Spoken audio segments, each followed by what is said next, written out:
Hey all, and welcome back to a new video of a game that I played just yesterday in a tournament where I was with the white pieces. This is round one, and we're going to be covering all four rounds because I think they're all very, very interesting.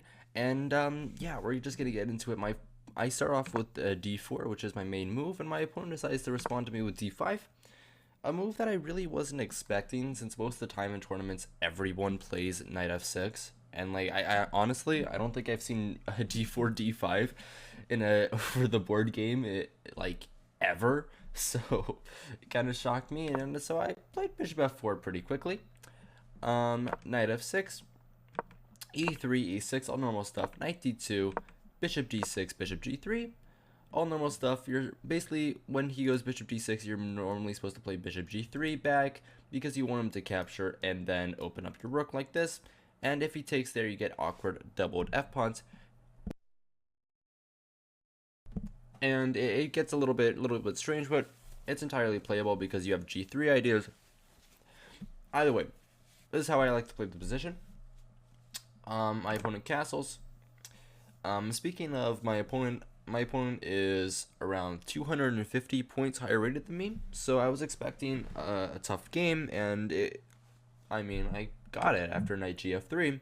My opponent goes c5, a very natural move in London. Normally when they go c5, I like to go c3. I don't like to commit my c pawn too early. If they go c6, then I'm normally going to play c4, so I like playing c3 here. My opponent goes queen c7, and I use this interesting move that I haven't played like ever, like even like online. Like I think I've played this like once or twice online, and I go rook c1. This is a very nice idea. I had to think back like a while back into my into my earlier theory to remember this because I haven't looked at it in ages. But rook c1 is a move, and the idea is actually very simple. I'm gonna go c4 b4 and just like open up this, which is pretty funny.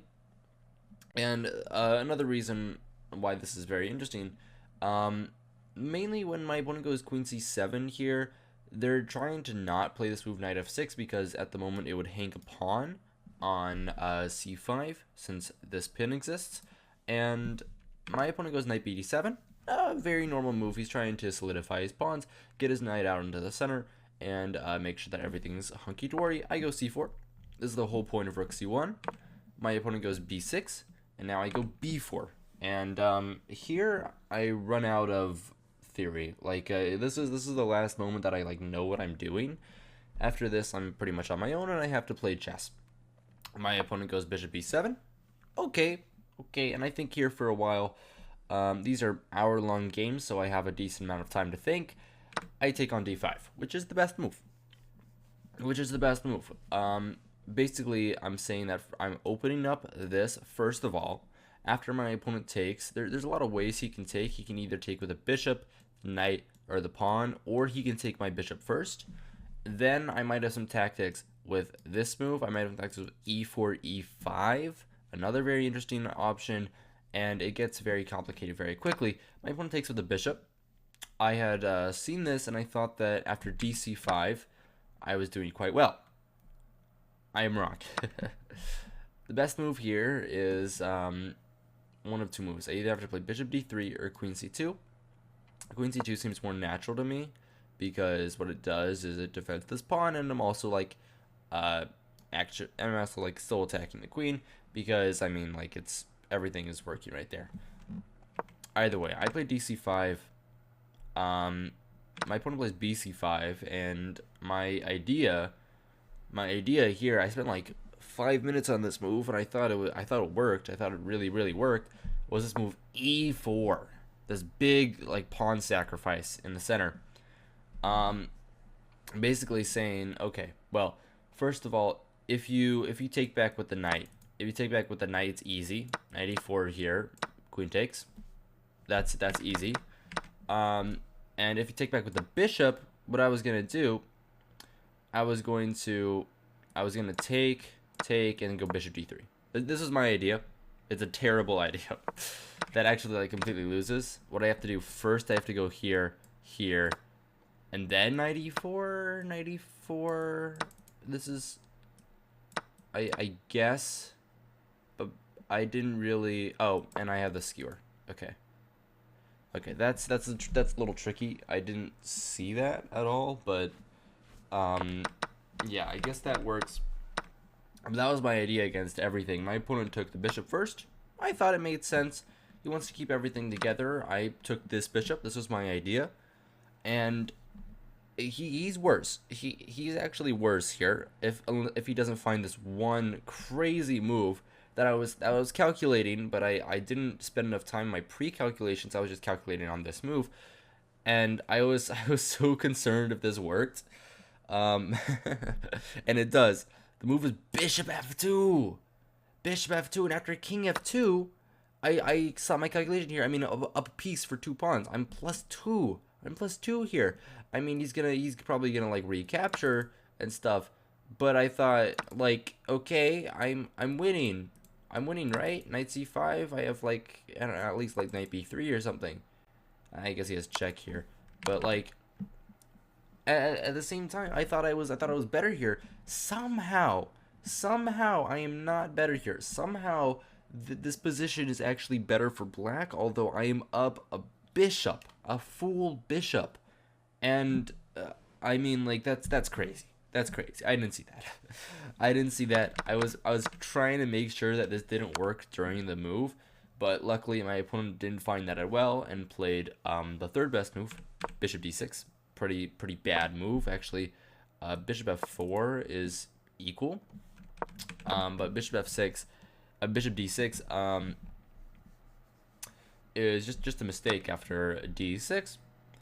My opponent probably has to recapture. Instead, he decides to pin my pawn to my king. Very normal stuff, but I was going to play bishop c4 anyway. So I do this in very low time. And the position's already like much better for white. I mean, I'm up a pawn. Everything's going good. My opponent goes knight b6. I play a bad move here. I go castles, which I thought was natural. Basically just saying that after knight c4, I would intermezzo this move. Which is wrong. What I should have done here is bishop b3, keeping the tension on the pawn. The reason I didn't do this is because I didn't think it was necessary, and I wanted to play really quickly. I mean, I wanted to play the position quickly, so I wanted to just castle, and then I would have all my threats there, and my king isn't pinned anymore. I thought that would make a lot of sense, but I was wrong, and after 0-0 takes, I play a bad move here. I play ef7, which to the untried eye looks very natural, and I guess my eye is untrained because this is just a bad move. Just a bad move. My idea was that after queen f7, which made lots of sense, I would just take the knight and I would be better. But after the only move, bishop f4, I'm still better, but I'm going to lose my pawn. I have to go here. I trade off the bishop for the knight. My opponent could take my pawn on a2. I thought he was going to take on b4, and then after like queen b4, then he takes on a2. This is kind of what I expected, and then this is kind of just a draw, which I'm kind of happy with since my opponent is 250 points higher rated than me, but not the greatest result ever. Instead, my opponent goes knight e4, attacking my queen and defending and like putting one defender on the pawn on c5. I go queen a6 pretty quickly. I didn't really see any other move. Actually, queen c6 is the best move. I don't think I could explain this move because I don't really understand it. Like cb, I guess knight e5 is now the idea, right? And the rook can't take because you take that rook, and then we're like disconnecting everything. So I guess like queen f5, no, queen f5, not queen f4. Like queen f5 or something, and I guess I guess I don't really have anything here. Queen e6 is the only move here. That's very interesting. But either way, I didn't see that, so I went queen a6 pretty quickly, defending my pawn on a2 and lingering around with my queen. Takes on b4. I go rook c4 pretty quickly. Again, just putting my rook into a better position, targeting the knight, and I'm attacking the b4 pawn. All normal stuff. My opponent counterattacks my queen. And here, we have the moment where I'm actually slightly better. And I'm only better here if I play one and only one move. And the move here is not that hard to find if you understand everything about the position, but I miss it. The move is queen a5. Queen a5. I played queen a4. I played queen a4 in the game. I thought it made sense. But queen a5 is what we have to play here. The reason being is that now my opponent can't play a5 and doesn't have any weird knight checks. I mean, knight tempo on my queen. That's basically the whole point. The reason why queen a4 is wrong is because I actually did calculate this. After a5, I take on b4, and then he has a perpetual after knight c3 here, and then like I thought he had a perpetual. Wait, does he not? Maybe the perpetual was after. I'm totally blanking. What, there was a perpetual here. Was it knight c3, queen a3, and then like maybe not. No, maybe I just like completely messed up, but maybe my calculation was just wrong. But yeah, this is technically a draw by the computer after AB, rook takes, and then rook e8. This is just a drawn position because black's gonna win the pawn on a2, and while I like try and win the pawn on b4 after like queen a5 stuff, this position is simply a draw. Okay, either way, after queen a4, my opponent doesn't find a5. I mean, yeah, I get it. A5 is actually kind of a tricky move to find because rook b4 seems like it just wins the pawn, and knight c5 or knight c3 doesn't actually solve anything. Instead, my opponent goes knight c3 immediately. A move that makes sense. He's attacking my queen, forcing me to take on b4 and then take on a2. I calculated queen b3. I calculated queen c2. I calculated rook takes c3, which is actually a very interesting move that keeps a lot of the pressure. Very nice move. But in the end, I decided to play it simple, and I just took on b4. And I'm saying that after knight a2, the knight is actually almost trapped. Like, the knight is very close to being trapped. After knight a2, I thought, like, queen b2, and, like, I would be doing well, like, queen a3 or something. Does that queen b2? Yeah, queen b2 does. This one is a little trickier, though. Like, rook c2, I thought made sense. Like, yeah, like, rook c2. The knight is defended, but it's going to be lost here after rook a1. And this is kind of what I calculated. I thought that this, I mean, yeah, it's winning. It's winning. I'm better. So he ends up not taking on a2, and he ends up giving me this check on e2, which I think was his idea the whole time because he played it very, very quickly. King h1 is forced. Don't have to spend any time on that. And he plays rook f6. The idea being that the Andre knight, that doesn't look like a very strong move. You're basically just, okay, well, it's a knight, like, I'm just going to recapture, like, nothing's going to happen. But if I play a3, I just completely lose after rook f3 here, and then this is just checkmate. So, I have to act fast, I have to act now, and the only move that I have, well, the only move that I thought I have, there's a couple moves. I end up playing one very interesting move. I play this move, rook c2, which gets a mistake from the computer for some reason, even though it only drops my advantage down from, like, by like plus 0.7. It's really not that bad of a move. The point is after it takes, I take on e2, and that's my whole idea. Actually, here I have a very nice move. I have this move queen e4, hitting everything. I didn't see this during the game, but that's a very nice move. Instead, after here I just take. My opponent has a move here, rook e8, which could land me in some trouble, and this is the reason why the line isn't very good. I guess I'd probably play like queen b3 or something and get into like this position, but then again, this is kind of rough. Yeah, rook b6, and he's already gonna pick up the pawn here. I can't go rook e1 because of check, and actually wait, no, can I? Wait, what's the issue here? I guess he just comes back. Yeah, I guess he just comes back, and I can't move my knight because then there's check. So, instead, my opponent takes on f3. I take on e2. This is my whole idea. My opponent brings his other rook to f8. Pretty normal stuff. Now he's attacking my f2 pawn, so I should probably do something about that.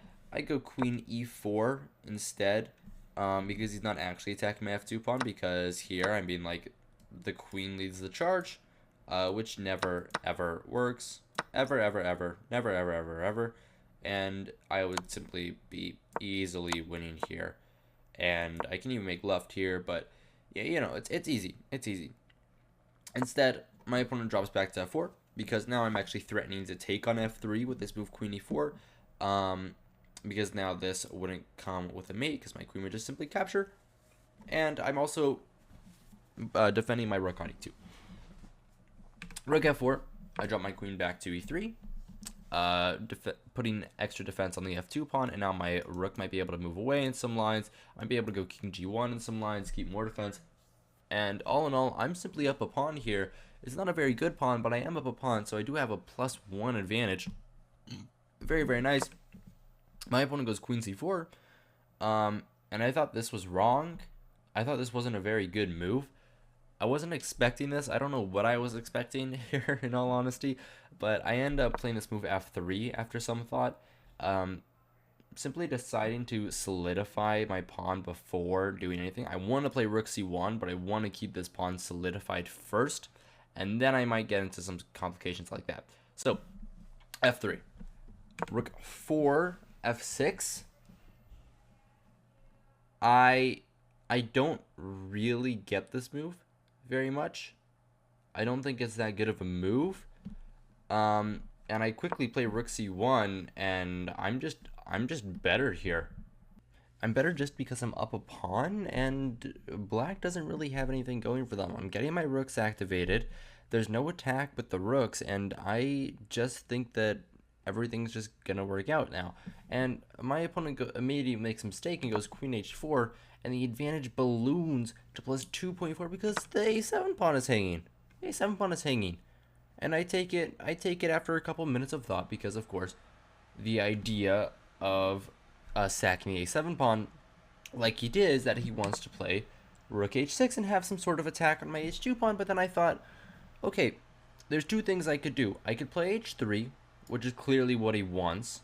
He wants me to play h3, or I could go like queen g1 back and defend my h2 pawn and defend checkmate like that. Eventually I play the bad move. I play queen g1. It's not correct. The reason why I didn't play h3, and I honestly, I was kind of scared of this. As you can see, I shouldn't be, because after this king takes, I have check, queen back mate. That's not that hard to see. I should have been able to see that, but for some reason I got scared and I didn't play h3 immediately. I saw the idea right after I played queen g1 though, and I played queen g1. It's a fine move, defends mate. I'm up 2 pawns in an endgame, so I'm easily winning. My opponent goes queen g3. I honestly think it's just because he can. I don't think there's any other reason to play this move. And I quickly double up my rooks on the c-file. I think this makes a lot of sense. As you can hear, my computer is killing itself right now because I have the depth at 22, so I'm just gonna quickly turn that down because I don't want this to be like the longest thing, the loudest thing ever. Okay, depth 20 should be better. Yeah, but rook ec2, I quickly double up my rooks on the c-file. I keep everything together, and I'm trying to go off and trade some pieces. My opponent goes queen b8, not letting me go rook c8. Reasonable, but now I play the move h3. Now I play the move h3 because there's no sacrifices here. First of all, there's no sacrifices here because then obviously there's this, and I'm doing very, very well. My opponent goes queen a8. The idea is to, I believe, line up some sacrifices on the f3 pawn. I realized that, so I play this move queen h2, which I thought was natural. Stopping any sacrifices like this absolutely doesn't work at all, but really what it stops is the move rook h3. If I play like this, I thought that maybe this could work. I guess not, but like, you know, it looks a little scary. It looks a little bit scary.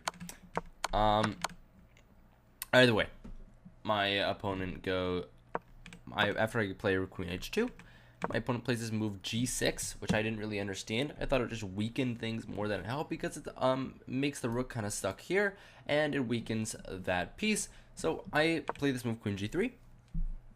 Idea being, first of all, I'm pinning this pawn. Second of all, I might want to like come here or here with my rooks, get something going here. Maybe I want to play rook c5 at some point, and I want to get my queen into the game and continue defending the h3 and f3 pawns.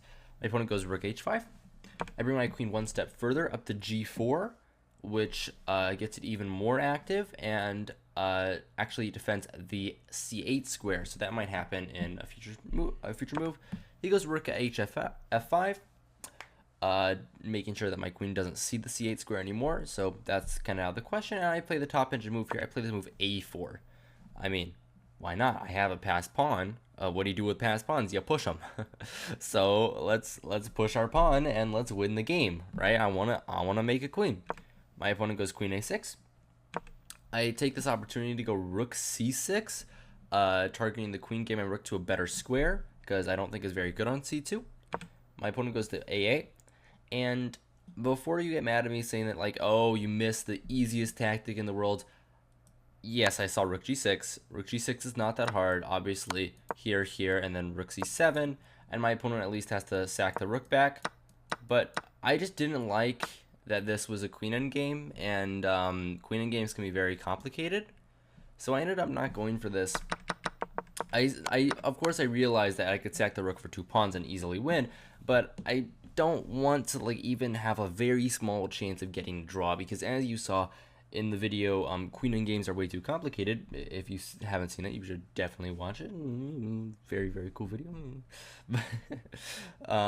If you haven't seen that, you should definitely go watch it. I ended up blundering a draw in a queen endgame where it looked like I was completely winning.